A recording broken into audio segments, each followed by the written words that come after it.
Power tools use many bearings to allow various components to rotate. Over time, a ball bearing will wear and begin to fail. A bearing that is failing will usually give warning, often with a squeaking or a squealing sound. Replacing a ball bearing is a repair that you can do yourself, and I'm going to show you how. Hi, I'm Mark Socha. Do-it-yourself repairs like these are easier than you might think.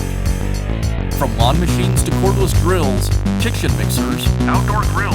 our how-to videos walk you through each repair from start to finish. So doing it yourself means never having to do it alone.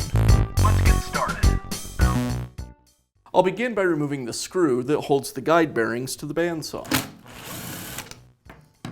Now install the new bearings onto the screw and re-secure it to the guide block.